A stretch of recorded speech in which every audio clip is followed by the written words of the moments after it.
Brett Beatty comes up, hits a homer in his first at-bat. Like, Endy, you know, I know you were probably nervous in your first at-bat. His first at-bat was in Atlanta, on the road, his family there, home run. You're like, oh, my God, Brett Beatty is going to be a star. Struggled a bit, but then he got hurt. So, you know, weird timing for both those guys. A fresh season, you think it's better. But it's nerve-wracking, bro. Like, what was your first team? Kansas City Royals. Kansas City Royals. So not much pressure in Kansas City. 7 people in the crowd. Sorry, they weren't that good. But, like, you were nervous out there, right? Yeah, and my first game was in a row facing the Texas Rangers.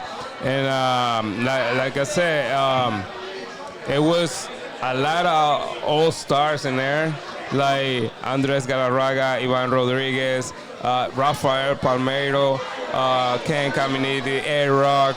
It was a lot of names on that only I just saw on TV.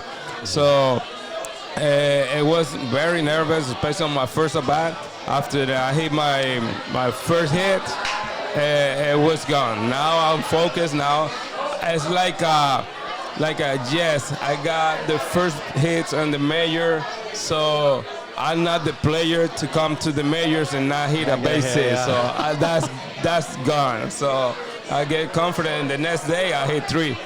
Yeah, really? See, you were a good bunter, and bunting is baseball porn to me. Love a bunt. Bunting is great, Figgy. Like, we talk about this, how much I love the bunt. I wonder if we're going to see it more or less with the no shift.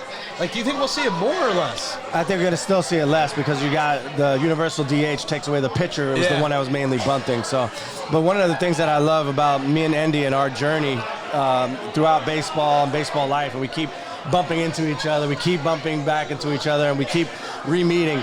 I faced the Texas Ranger in my first game in the big leagues as well. Oh, so really? I did it in Texas as well in Arlington. And same thing that he said.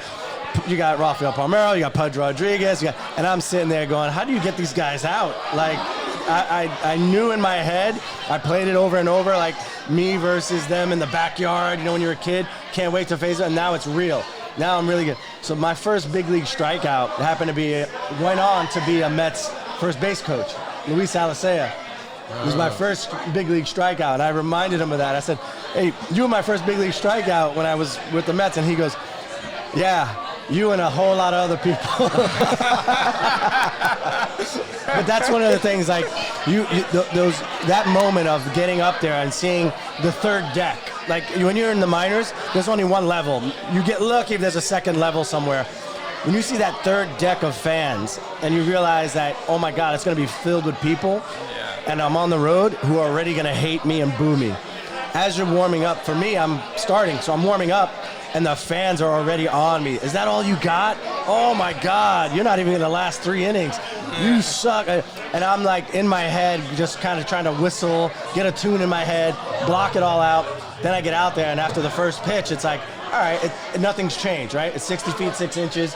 The dimensions are the same, but it's the fans and that roar of the crowd. So you try and take it away as long as you can, but you realize the first hit you give up, the first extra base hit you give up, the first run you give up, it's a landslide. Like, I got to curtail this from turning into something ugly. I was able to do that, but at the same time, it's very nerve-wracking. I love Endy's story, and I love how many times he had a chance to. I think we're both very proud that it wasn't just about getting up one time. Went down a bunch, came back up a bunch of times as well. I was up another 11 times after that first time I got sent down.